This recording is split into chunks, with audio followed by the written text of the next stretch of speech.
ರಾಯಚೂರು ನಗರ ಕ್ಷೇತ್ರದ ಶಾಸಕರಾದ doctor S. Shivraj Patil ಅವರೊಂದಿಗೆ ಬೆಳಿಗ್ಗೆ ರಾಯಚೂರು ನಗರದ ಹೊರವಲಯದಲ್ಲಿನ ರಾಂಪೂರು ಕೆರೆ ಪ್ರದೇಶಕ್ಕೆ ಭೇಟಿ ನೀಡಿ ನಗರಸಭೆಯ ಅಧೀನದಲ್ಲಿನ ಅಂದಾಜು 32 ಎಕರೆಯ ಹೊಸ ಕೆರೆ ಮತ್ತು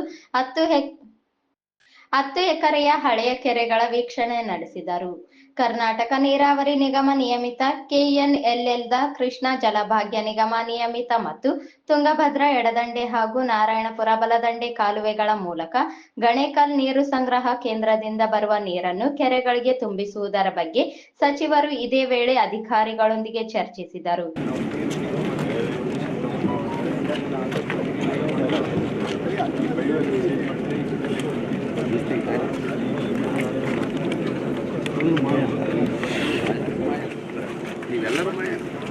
ಈಗ ಈ ಕೆಲಸ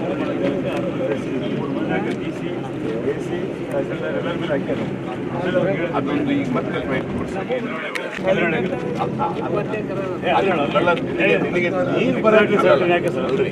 ನೀರು ಬರಲ್ಲಿ ಕಾಂಪೌಂಡ್ ಕಟ್ಟಿಬಿಟ್ಟ ನಾವು ನಿಮ್ಗೆ ನೀರು ಬರದೇ 3 ಎಕರೆ ನೀರು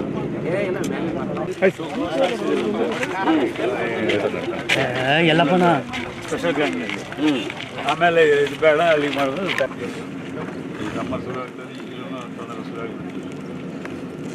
ಈ ಲ್ಯಾಬ್ ಕಂಟಿನ್ಯೂ ವರ್ಕಿಂಗ್ ಯಾರು ಇಲ್ಲಿ ರಾಂಪುರ್ ನೋಡೋ ಮೈಕ್ರೋ ಎರಡು ತಗೊಂಡ್ಬಿಡ್ರಿ ಮಾಡ್ರಿ ನೀವು ಮಾರ್ಚ್ ಏಪ್ರಿಲ್ ಪ್ಲಾನಲ್ಲಿ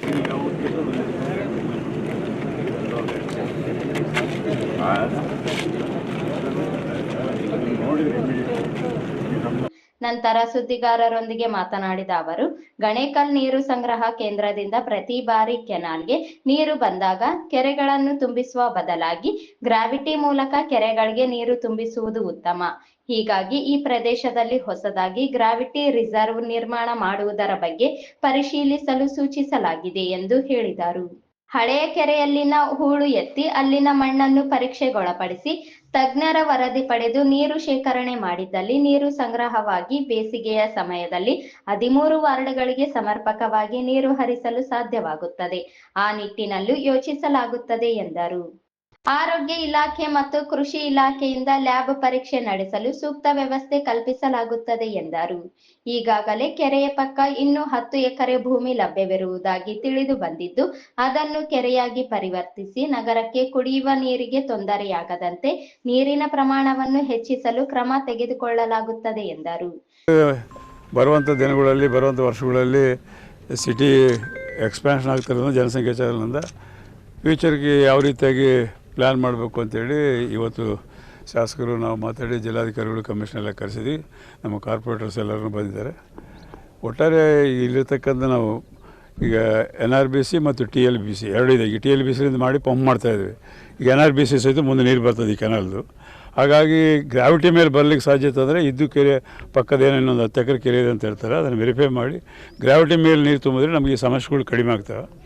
ಆ 10 ಎಕರೆ ಕೆರೆದು ಭದ್ರವಾಗಿ ಮಾಡಬೇಕು. ಇನ್ನು ಲೆಫ್ಟ್ ಓವರ್ ಏರಿಯಾ ಇನ್ನೊಂದು 10-11 ಎಕರೆ ಇದೆ ಅಂತಾರೆ. ಅದನ್ನು ಸರ್ವೆ ಮಾಡಿ ಅದು ನಮ್ಮ ಸರ್ಕಾರದಿದ್ದರೆ ಅದರಲ್ಲಿ ಸಹಿತ ಇನ್ನೊಂದು ಕೆರೆ ಮಾಡಿ ಒಟ್ಟಿಗೆ ಇದನ್ನು ಸ್ಟ್ರೆಂಥನ್ ಮಾಡಬೇಕು. ಈ ಭಾಗದ್ದು ಮಾಡಿದರೆ ಈ ಭಾಗದ ಒಂದು 12 ವಾರ್ಡ್ಗಳಿಗೆ ನೀರು ಅನುಕೂಲ ಆಗ್ತಾ ತುಂಗಭದ್ರಾ ಮತ್ತು ಕೃಷ್ಣಾ ನೀರು ಎರಡು ಇರ್ತಾವೆ ಎಂಬ ಉದ್ದೇಶಕ್ಕೆ ಪ್ರಿಲಿಮಿನರಿ ನೋಡೋಣ ಅಂತೇಳಿ ಬಂದಿದ್ದೀವಿ ಎಲ್ಲರೂ. MLA ಅವ್ರ ಗಮನಕ್ಕೆ ತಂದಿದ್ದಾರೆ. ಅದನ್ನು ಮಾಡಿ ದುಡ್ಡು ಐತಿ ಎಲ್ಲ ಐತಿ. ಈಗ ಅವೆರಡೂ ಮಾಡಿ ಸೈಮಲ್ಟೇನಿಯಸ್ಲಿ ಎಕ್ಸ್ಪ್ರೆಸ್ ಲೈನ್ದು ಅಡ್ಜಸ್ಟ್ ಮಾಡಬೇಕು. ಫಿಲ್ಟ್ರೇಷನ್ದು ಯಾವ ರೀತಿಯಾಗಿ ಇಂಪ್ರೂವ್ ಮಾಡಬೇಕು, ಎರಡೂ ಕೋಆರ್ಡಿನೇಟ್ ಮಾಡಬೇಕು. ಪಂಪ್ ಮಾಡೋದು ಮತ್ತು ಫಿಲ್ಟ್ರೇಷನ್ ಸಹಿತ ಅಷ್ಟೇ ಕೆಪಾಸಿಟಿ ಇದ್ದರೆ ಮಾತ್ರ ಬರ್ತದೆ. ಅದನ್ನೆರಡೂ ಸರಿಪಡಿಸ್ಬೇಕು. ಮತ್ತು ಮೂರನೇದಾಗಿ ಕೆಪಾಸಿಟಿ ಇಂಪ್ರೂವ್ ಮಾಡ್ಕೊಳ್ಳಿಕ್ಕೆ, ಯಾಕಂದ್ರೆ ಈಗ 60 ದಿವಸ ಬರ್ತಿತ್ತು ಮೊದಲು 2 ಕೆರೆ ಇದೆ. 60 ಈಗ 45 ದಿವಸ ಅಂತ ಹೇಳ್ತಾರೆ ಕಾರ್ಪೊರೇಟರ್. ಈಗ ಹೋಗ್ತಾ ಜಾಸ್ತಿ ನಾವು ಕನ್ಸಂಪ್ಷನ್ ಆದಂಗೆಲ್ಲ ಆ ಟೈಮ್ ಕಡಿಮೆ ಆಗ್ತದೆ. ಮುಂದೆ ಬರುವಂಥ ದಿನಗಳಲ್ಲಿ ಭಾಳಷ್ಟು ಪ್ರಾಬ್ಲಮ್ ಆಗ್ತದೆ. ಆ ಪ್ರಾಬ್ಲಮ್ ಆಗಬಾರ್ದು ಅಂತೇಳಿ ಆಲ್ಟರ್ನೇಟಿವ್ ಅರೇಂಜ್ಮೆಂಟ್ಸು. ಈಗ 2 ಕೆರೆ ಸ್ವಚ್ಛ ಮಾಡಿ ಏನಾದರೂ ಮಾಡಲಿಕ್ಕೆ ಆಗ್ತದೆ, ಏನು ಪ್ರಾಬ್ಲಮ್ಮು. ಅದ್ರಾಗ ಇಲ್ಲಿ ಲ್ಯಾಂಡ್ ಇನ್ನೂ 10 ಎಕರೆ ಇದೆ ಅಂತೇಳಿ ಮಾಹಿತಿ ಬರ್ತಾಯಿದೆ. ಅದು ಸರ್ವೆ ಮಾಡಿ ಹೊಸ ಕೆರೆ ನಿರ್ಮಾಣ ಮಾಡಲಿಕ್ಕೆ ಪ್ರಯತ್ನ ಮಾಡೋಣ ಅಂತೇಳಿ ಆ ದಿಶೆಯಲ್ಲಿ ಬಂದಿದ್ವಿ. ಶಾಸಕ ಶಿವರಾಜ್ ಪಾಟೀಲ್ ಮಾತನಾಡಿ, ನಗರಕ್ಕೆ ಕುಡಿಯುವ ನೀರಿನ ತೊಂದರೆಯಾಗಲ್ಲ ಎನ್ನುವ ಭರವಸೆ ನೀಡುತ್ತೇನೆ. ಅದು ಅಲ್ಲದೆ ಈಗಾಗಲೇ ನೀರಿನ ಪರೀಕ್ಷಾ ಘಟಕವನ್ನು ಇಲ್ಲಿಯೇ ಸ್ಥಾಪಿಸಲಾಗುವುದು. ಕಳೆದ ಸಲದಂತೆ ಈ ಸಲವೂ ರಸ್ತೆಗೆ ನೀರು ಟ್ರಾಫಿಕ್ ಸಿಗ್ನಲ್ಗಳಲ್ಲಿ ಹಸಿರು ಹೊದಿಕೆ ನಿರ್ಮಾಣ ಮಾಡುವುದಾಗಿ ಭರವಸೆ ನೀಡಿದರು. ಗೊತ್ತಿಲ್ಲ ಎಲ್ಲ ಭಗವಂತನ ಮೇಲೆ ಅದು ನಾವು ನೀವು ಏನ್ ಮಾಡಕ್ಕಾಗ್ತದ? ಅಲ್ಲ ಅದು ಬಟ್ಟೆ ಲಾಸ್ಟ್ ಟೈಮ್ ಮಾಡಿದೀವಿ ನಾವು, ತಮಗೂ ಗೊತ್ತು. ಲಾಸ್ಟ್ ಟೈಮ್ ಬಟ್ಟೆ ಹಾಕುವಂತ ವ್ಯವಸ್ಥೆ ಮಾಡಿದ್ವಿ, ಈ ಸರಿ ಮಾಡ್ತೀವಿ. ಬಟ್ಟೆ ಹಾಕುವಂತ ವ್ಯವಸ್ಥೆ, ಕುಡಿಯೋ ನೀರಿಂದು ತೊಂದರೆ ಆಗೋದಿಲ್ಲ, ಅಷ್ಟು ನಾನು ಗ್ಯಾರಂಟಿ ಹೇಳ್ತೀನಿ. ಅಲ್ಲ ಅರವಟಿಕೆಗಳಾಗಿರ್ಬೋದು, ರಸ್ತೆಗೆ ನೀರು ಹಾಕುವಂಥ ವ್ಯವಸ್ಥೆ ಆಗಿರ್ಬೋದು, ಮತ್ತು ಟ್ರಾಫಿಕ್ ಸಿಗ್ನಲಲ್ಲಿ ಬಟ್ಟೆ ಹಾಕುವಂಥ ವ್ಯವಸ್ಥೆ ನಾವು ಕಳೆದ ಸಾರಿನೇ ಮಾಡಿದ್ದೇವೆ. ಅದು ಪುನಃ ಮತ್ತೆ ಪ್ರಾರಂಭ ಮಾಡ್ತೇವೆ. ನಿಮಗೆ ತಪ್ಪು ಮಾಹಿತಿ ಇದೆ. ಈಗೇನು ನಡೀತಾ ಇದೆ ಫಿಲ್ಟ್ರೇಷನ್ ಯೂನಿಟ್, ಅದು ಹೊಸದೇ. ಅದು ಈಗ ನಡೀತಾ ಇದೆ ಅಲ್ಲ, ಅದು ಹೊಸದೇ. ಅಲ್ಲ ತಪ್ಪದು. ಇದು ಏನು ಹಳೇದಿತ್ತಲ್ಲ, ಇದು ಕೆಟ್ಟೋಗಿದ್ದು. ನೀವು ಹೊಸದೇನಿತ್ತಲ್ಲ ಅದನ್ನ ಸ್ಟಾರ್ಟ್ ಮಾಡಿಸಿದ ಮೇಲೆ ಇಲ್ಲೇ ಒಂದು ಲ್ಯಾಬ್ ಇಟ್ಟು ಮಾಡಿದ್ದೇವೆ. ಲ್ಯಾಬ್ ಟೆಕ್ನಿಷಿಯನ್ ಮಾಡೋದಕ್ಕೆ ಈಗಾಗಲೇ ವ್ಯವಸ್ಥೆ ಮಾಡ್ಕೊಂಡಿದ್ದಾರೆ. ಕಮಿಷನರ್ ಅವ್ರನ್ನೂ ನಾವು ಈಗ ಸೂಚನೆ ಕೊಟ್ಟಿದ್ದೇವೆ, ಆದಷ್ಟು ಶೀಘ್ರದಲ್ಲೇ ಇಲ್ಲೇ ಲ್ಯಾಬ್ ತಯಾರು ಮಾಡ್ಬೇಕಂತೇಳಿ ಸೂಚನೆ ಕೊಟ್ಟಿದ್ದೇವೆ. ಸಚಿವರು ಹಾಗೂ ಶಾಸಕರು ಇದೇ ವೇಳೆ ಕೆರೆ ಪ್ರದೇಶದಲ್ಲಿನ ಜಲ ಶುದ್ಧೀಕರಣ ಘಟಕಕ್ಕೆ ಭೇಟಿ ನೀಡಿ ಅಲ್ಲಿನ ಪ್ರಯೋಗಾಲಯ, ಕ್ಲಾರಿಫೈರ್ ಕೆಮಿಕಲ್ ಹೌಸ್, ನೀರು ಶುದ್ಧೀಕರಣ ಘಟಕದ ವೀಕ್ಷಣೆ ನಡೆಸಿದರು. ಈ ಸಂದರ್ಭದಲ್ಲಿ ಜಿಲ್ಲಾಧಿಕಾರಿಗಳಾದ ನಿತೇಶ್ ಕೆ, ಮಹಾನಗರ ಪಾಲಿಕೆಯ ಆಯುಕ್ತರಾದ ಜುಬೇನ್ ಮಹಾಪಾತ್ರ, ಮಹಾನಗರ ಪಾಲಿಕೆಯ ಉಪ ಆಯುಕ್ತರಾದ ಗುರುಸಿದ್ದಯ್ಯ ಹಿರೇಮಠ, ಮುಖಂಡರಾದ ಜಯಣ್ಣ, ಕೆ ಶಾಂತಪ್ಪ, ಜಿ ಶಿವಮೂರ್ತಿ, ಮಾಡಗೇರಿ ನರಸಿಂಹಯ್ಯ, ಗುಡಿಸಿ ತಿಮ್ಮಾರೆಡ್ಡಿ, ಬಿ ರಮೇಶ್, ಬಸವರಾಜ್ ಪಾಟೀಲ್ ಅತ್ತನೂರು ಹಾಗೂ ಇತರರು ಇದ್ದರು.